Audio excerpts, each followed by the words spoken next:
Be here. A great pleasure to be here with Elaine to talk about an extremely interesting, complex subject, but with lots of interesting chat around harnessing AI to drive consumer insights, which plays perfectly into Elaine's role. So, Elaine, going straight over to you. Do you want to tell us a little bit about your role at Reckitt and what it's meant to lead Gen AI transformation across the company? Sure, of course. Happy to be here. So thank you for inviting me and showing up, actually. But so I'm a Chief Insights and Analytics Officer at Reckitt. So I basically lead the consumer insights and data and analytics functions. But as of this year, I've actually also taken on the additional responsibility of taking care of Gen AI across all of marketing for all our internal solutions that we've been creating over the last 18 months. Perfect. I feel a bit nervous actually starting like this when you saw Ozzy's question, right? You're not allowed to say AI, and now we're going to be talking about it for a period of time. So bear with us. In the title. Exactly. There you go. So, but look, there is a lot of noise. There's a lot of money around AI at the moment. There was a phenomenal report that was released yesterday led by Mary Meeker, which is all about AI and the importance at the moment to business. But what drove Reckitt's decision to move decisively into Gen AI? And why did you start with marketing? Yeah, so for those of you who maybe know or don't know Reckitt, so we're the company that makes brands like Dettol, Lysol, Finish, healthcare brands like Nurofen, Lemsip, Strepsils, but also an infant nutrition business with brands like Enfamil. Yep, so it's a CPG company. If you know a little bit about the culture of the company as well, it's very practical, very pragmatic, action-oriented, sort of impact-driven. So as we embarked on our Gen AI journey, I would say about 18 months ago, we adopted the same Reckitt approach to this as well, where it's not going to be about the next new shiny toy or whatever, but essentially, what is it actually going to do to help us reinvent marketing, right? So there are various ways of approaching Gen AI. We looked at it, we looked at all three of them.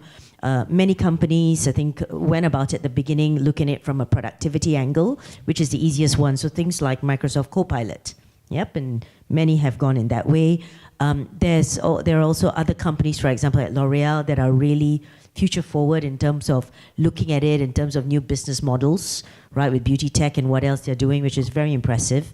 And we decided intentionally to play in the area of what we call domain reinvention, starting with marketing, to see how can we actually leverage Gen AI to enable and empower our marketers to become better versions of themselves, really, and how can we leverage Gen AI to come up with better creative, better innovation, yes, be more productive, but the whole point of it is to actually become more effective and to become better.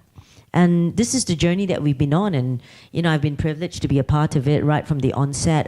It's been about what, 18, 19 months now since the time we started scoping pilots and starting out with 3 to 5 pilots, and now we're at a stage of having about more than 10 internal solutions that we're scaling across marketing. We hope to cover, not hope, we will actually be covering 50% of marketing by the summer. We started in February, so across US, UK, EU, and ANZ, and then we're going to take it to the rest of emerging markets over the course of the next 6 to 12 months. Do you benchmark yourself against other companies in the space, or is it really a relentless focus on what's happening internally? It's both. I think you need to land the plane, so you do need to see we keep a very close eye on what we're doing internally. But we partner a lot of external partners as well. For example, Microsoft. A lot of our solutions at the moment are powered by Microsoft, Azure, as well as OpenAI. So they kind of help us keep an external lens to some extent, isn't it? Because they work with many different companies. We also work with some of the big consulting companies. So the BCG, Boston Consulting Group, has been a key partner of Reckitt on this journey in marketing on Gen AI specifically. And we lean on them as well. And I think I would say, if I was to summarize it, I would say we were not the first ones there. Yeah. I think we quite intentionally sort of we took an intentional approach of not wanting to have sort of 80 to 100 different hobbies or little projects, and there was very, very strong endorsement from the start from the CEO and the executive committee. Until today, it remains that way, which is great. But we said we're going to go about this in an intentional way and decide where we're going to start. And from what at least I hear from our partners at BCG is that Reckitt is head. I'm cautiously optimistic as I say this. No, but I think not in terms of the solutions. Some of the solutions I hear about from other companies are extremely visionary. But I think what we've decided to approach it in our Reckitt way, which is very much around a focus on deployment, impact, metrics, measuring success, and a continuous loop of feedback from users, so we can keep improving the solutions that we've created. Yeah. So let's talk about that impact. So you're about 18 months into that journey, going in it in the Reckitt way, the way that's right for you, working with key partners. So what kind of impact have you seen so far? Like, how are you measuring success, and what are some of those metrics? Yeah, absolutely. So right from the get-go, people ask, how did you actually start? Like, where do you start? Which use cases did you select, and how? Right? So if I think back 18 months ago, we looked across all of marketing, and there's so many areas. So we looked at innovations, communications, and productivity, or, how can we actually do things more efficiently? And from there, we also looked at all our work streams, so end to end. We looked at where we had a competitive advantage that we felt we could use AI to put some momentum behind. But we also looked at where we have data within the organization, because it was very early on that we realized that was going to be the key, because the tech exists. The tech exists, and we haven't tried to create any of that ourselves. It's really been more around. I partner a lot with our IT&D, kind of group, who are actually the ones doing all the hard work on this, to be honest. And they kind of piece these things together of what's available, right?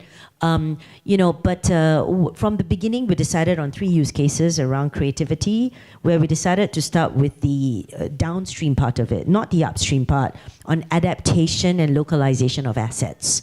So that's where we started with creativity. With innovation, we decided to start the other way, in the upstream part of it, around the insights generation and the creation of new ideas. And then in media, we decided to go for media analytics from a productivity angle of becoming much more efficient. But right from the get-go, I think what was unique is right from the start, our sort of P&L owners and senior stakeholders were very adamant about the fact that this is not an efficiency work stream. So efficiency is a metric, and you see most companies, all companies, speak about efficiency. But right from beginning, we said we need an effectiveness metric. So the metrics for our pilots were not just about efficiency, but also about effectiveness.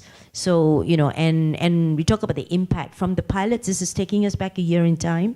And we did put out some information last year about it. Just from the pilots, which we ran over the course of 3 months, actually, we saw a 60% efficiency, right, with outputs, whether it was the creative content, the content adaptation and localization, or the ideas that came out of it, or the insights. Actually, just the first MVP version of the solution came up with ideas and assets that were as good as the last 2 years created by human alone. So therefore, you're 60% more efficient with the same level of output. So that was good enough for us, for a pilot, to say we're going to keep going, but it's not good enough for us to keep moving forward, because as I said, we wanted to become more effective. Yeah. And I'm happy to say a year on, at least for the particular work stream where I'm the product owner of that solution, which is the insights generator and the innovation ideas. 1 year ago, we were scoring the same in our concept testing. We use an external partner like maybe many of you use, whether it's, Bases or Kantar or Zappi or whoever, right? But we use one of them and we measured that. And now a year down, we are actually scoring greens first time, green concepts, 2 times more than we ever used to. So therefore, what does that mean? You're looking at better innovation, faster innovation, probably faster go-to-market. And therefore, at the end of the day, you want to delight the consumer and you want to be there for the consumers. So that's the kind of impact that we're seeing. I guess it's very early days, but that's the impact that we're seeing and measuring. So the impact on the business, clearly significant, clearly tangible and improving.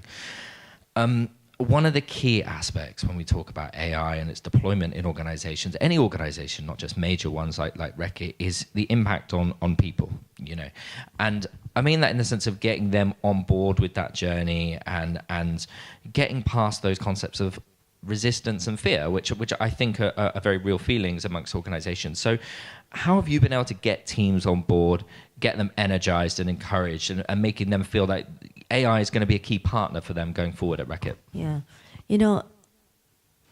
Everybody talks about AI work streams as a tech initiative, but I see it as a people and change management work stream. Not to take anything away from the tech part of it, because as I said, our IT&D partners do a lot on that. But even they will actually acknowledge that at the end of the day, if people don't use it, it's kind of useless to have the best tech possible. So I'll cite a particular article that was I think it was the BCG last year who put out something, and they talked about the 20-10-70 rule, which would determine the success actually of embedding Gen AI in an organization.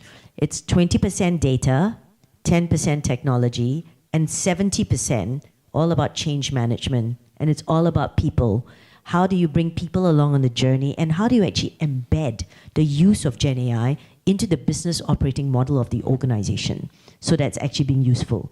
So really, if you think about it, Gen AI and the embedding of it, it's a people first work stream. Yeah. Versus technology, and that's the way that we've gone about it. We've gone about it right from the get-go, as I said, bringing stakeholders along on the journey and making sure that everyone is in it. So it wasn't a project of the chief IT officer or the CMO. Yes, they were leading that. However, right from the beginning, the presidents of all the different business units were involved as well in terms of how we set the metrics right around it. And then we come back to the how. I think you talk about the people. And I'm a big believer, actually, in not just what you do, but how you do it. And maybe coming from an insights background, for 27 years, all I do is honestly talk to people and try to understand what makes them tick. So no matter how much technology I work on, I kind of don't go far too far away from my roots. But I really think it's really important trying to understand the how right from the beginning. Yeah. And so bringing along stakeholders was a big part. But right from the beginning, we're like, how are we going to bring along all these thousands of marketers along the journey with us? And I think it's how we intentionally went about choosing the use cases. Yeah. So apart from the, as I mentioned, innovation, communications, and media, right? And we created 3 suites of tools, one for the global category team, one for the in-market marketers, and one for the media team, right? So we went about it by audience, who would use it. But in parallel to looking at use cases and metrics and so on, we did a mapping exercise amongst all the marketers in the organization, including insights and analytics, digital media, obviously all the brand team. And we mapped out hundreds of activities that a marketer would ever do in their kind of job, right? All the way from a assistant brand manager to a VP of marketing. So we actually knew what that was. We then identified the activities, and really it's like a third or more, which people have to do. Think about it in your own job. You have to do these things. You don't really enjoy it. It's kind of grunt work, but you need to do it to get the job done. And so what we did is we decided to look at those activities and map that against where Gen AI is really good at doing some of those things. And we also asked people, and this was kind of my contribution to the survey, which I'm quite pleased about, what they enjoy doing and what they don't enjoy doing. Because the last thing on earth I want to do is create solutions that take away things that people actually enjoy doing. The whole point is to take away some of the activities that AI is really good at and people actually don't really want to do because they want to have free time to spend doing the things that they do enjoy. And actually those things they enjoy, it's actually what we, as senior leaders of the organization, want them to do. We want them to work on creativity. We want them to work on innovation. We want them to get out there and speak with consumers and be in the market and be with real people. Yeah. We probably don't want them to spend as much time sitting at their desk doing PowerPoint slides and Excel spreadsheets as people are today. But it's an important part of the job, right? We all do it. So we decided to then create subsequent solutions that targeted these activities. And I think that's the reason when we've launched it and deployed it with marketers there's been a lot of excitement. As we pull it up, you can kind of hear the oohs and ahs sometimes in the audience, almost like, where has this been all my life? Monthly reports or weekly reports I have to do, it's now going to happen in seconds versus hours. And so I think it's a big part that we started right from the beginning thinking about people and taking a people first. So a business use case and a people first attitude, right? Very intentionally. And then mapping out, and that's really helped in terms of how we've deployed and embedded it in the organization.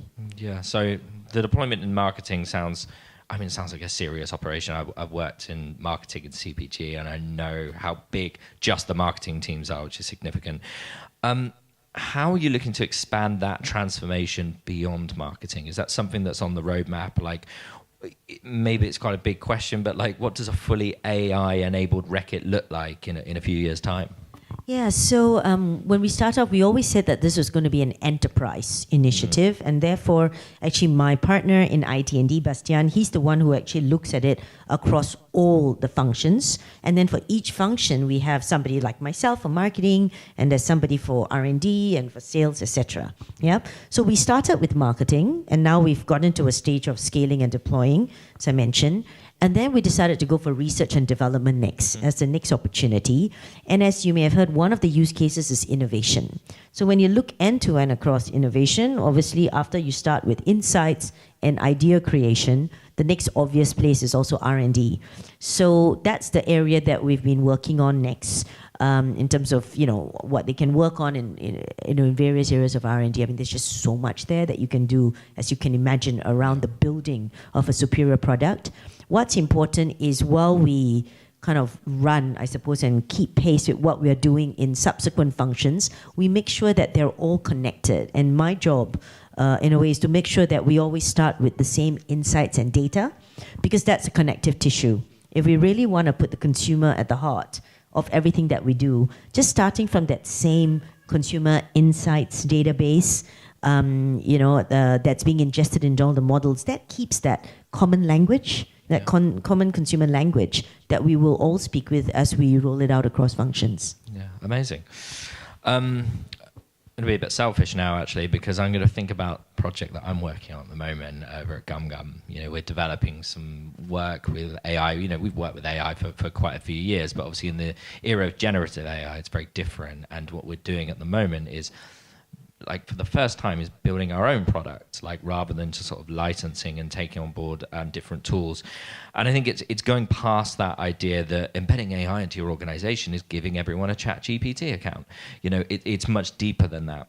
So can you talk about how you balance, I know you mentioned a few companies earlier, like Microsoft, but how you balance development of internal solutions, what you build versus what you buy via partners. How do you strike that balance? Yes, so maybe I'll go back now thinking about putting on my insights and analytics hat as well a little bit. Let's talk about maybe communications. So as I mentioned, the solutions that we decided from a marketing lens decided to go after and create were around the area of localization and adaptation of assets. So what do I mean? And that's where we decided to build. Yep. And where we decide to build versus where we decide to buy, two things. I think number one, where we believe that we have some kind of competitive advantage by doing it ourselves. So in this case, with the localization, we have access to a certain level of data. We also create a lot of our content on our own. We have virtual studios that create video content. We also have our own kind of other types of studios as well. It creates a lot of the digital content. So that kind of made sense, leveraging of some of our platforms that already exist. Yep. Where we decide, same like creating an insights generation assistant. When we started, we have, within the insights and analytics group that I run, we've been curating and collating these large proprietary databases for a number of years. For example, because we run our own internal segmentation and demand spaces work, which is around occasions, need states, like a usage and attitudes, etc. In just that one database, I have 500 million consumer data points across 12 categories and 17 markets. So that is such a rich database to draw from. We have a database of 100 over 1,000 research reports of all the research we've done over the last few years. So when we started with this Insights Generation Assistant, we were like, okay, the first thing we should do is the power of these proprietary data sets. Because, sometimes people say, why can't you just go on ChatGPT and ask it a question? Of course you can, but so can everybody else, including all your competitors. And by the way, the more questions you ask it, the more you train it, yeah? Just so you know, every time you ask it a question, you train that model that your competitor can also go and ask tomorrow. So we decided to actually leverage, because we had these proprietary data sets, to use our own. And at the beginning, I think the first MVP was ingesting maybe like 8 large data sets. But as of today, we are now in excess of 30. Because we keep finding new ones, and as we go along, we realize which ones work better, what's missing, what should we bring in. And that proprietary data asset has become quite a competitive advantage for the organization. That combined with what we call tacit knowledge. So data is data, and tacit knowledge actually is, I guess, the asset that exists within your people, within the organization. The tacit knowledge that reside within people, playbooks, the years of history of doing marketing in this organization. And we use these two things, the data and the tacit knowledge of the people, to train these models. To almost like, to train these models and then sort of democratize them for thousands of people to use them. So, that's kind of, I suppose, what we've been doing, in this area. Yeah, and how confident were you when you were going on that build journey, which obviously takes a lot of investment, financial and through hours and hours of work? How confident were you that this was going to pay back? I think there are two things. So one is I realized I didn't talk about the buy part, which I should, but I'll come back to that. Okay. At the beginning, let me tell you, we kicked off in December of 2023, just before Christmas. I don't know why, but anyway, maybe because we didn't feel we needed a holiday.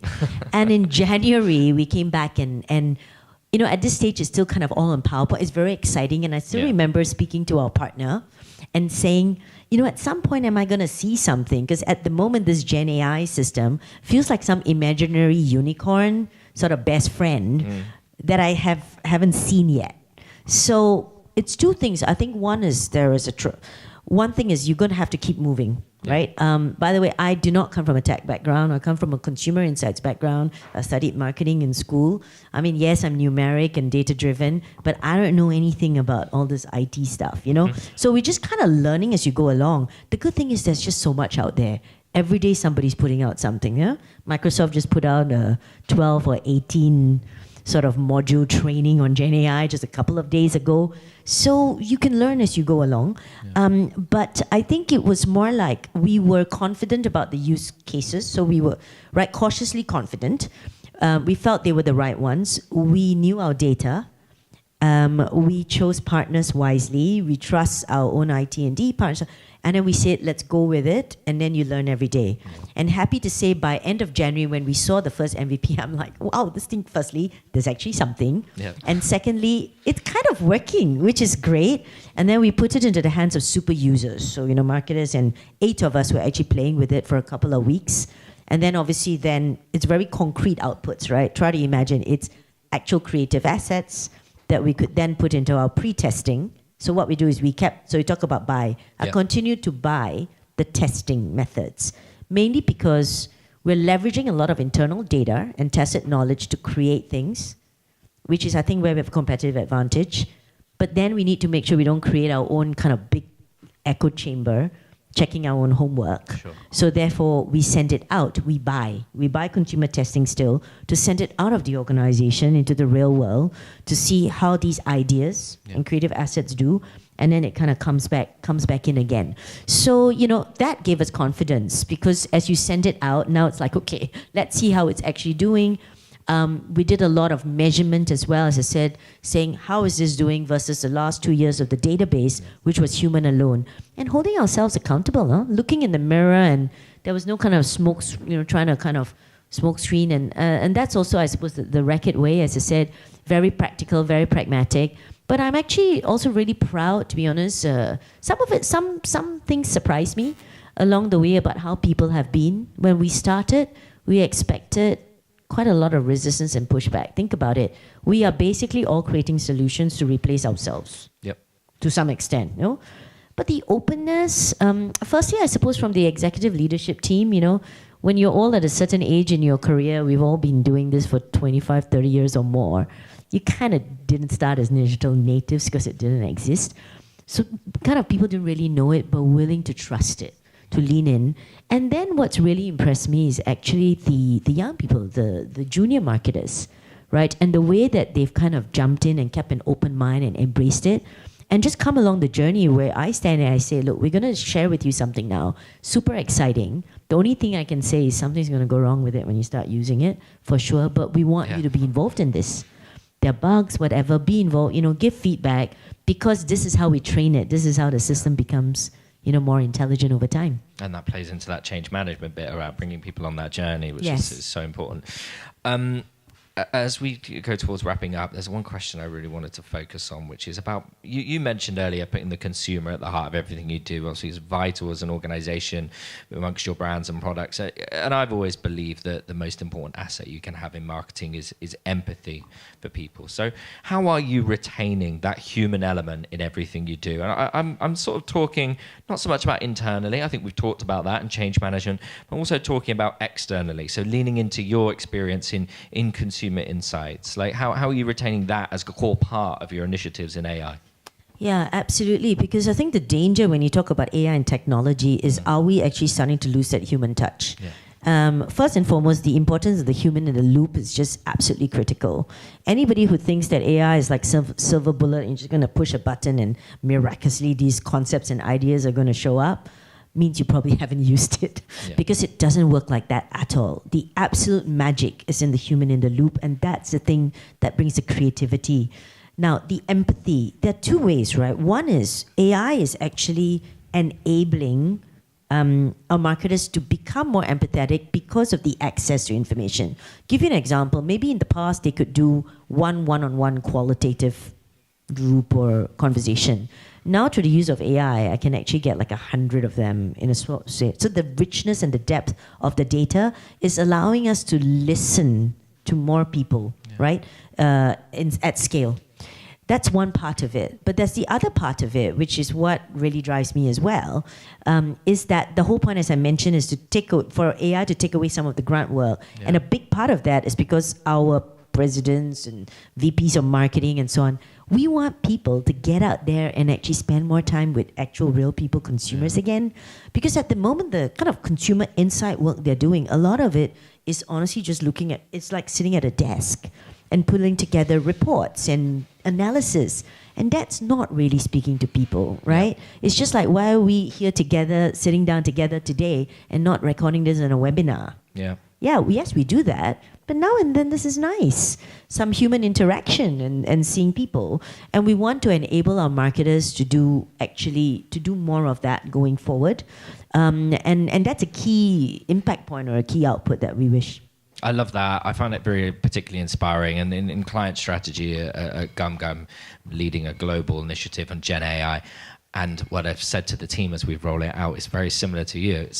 It's freeing up time in your work so you can go out and talk to clients more. Because in the same way, you've got the consumer at the heart of what you're doing at Reckitt. You know, we've got our clients at the heart of what we're doing at GumGum. So it's that same ethos, which is great to hear from yourself talking about Reckitt's experience there and what drives you. So just before we wrap up and take some questions, like what advice would you give to any leader who's on this journey, about to embark on this journey? If you're about to embark on it, the advice would probably be hurry up. But who's currently going on that journey, and what kind of mindset shift would you encourage them to take? I'm pretty sure if you did a poll right now, everybody would put up their hand in terms of doing something around this area. Exactly.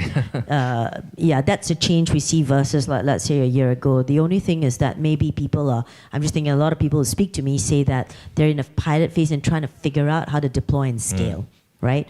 So I would say, I think two things. One is, the whole, you brought it up about the how, the people. And I think, really keeping that, when you're looking at deploying and scaling, it is a lot about that. It's a lot about the people. It's a lot about adoption. The fact that it's a continuous learning loop, so it's not just a one-off thing. When we say deploy, we go there, we do a work. That's just the beginning of the journey. actually the day one when we deploy it.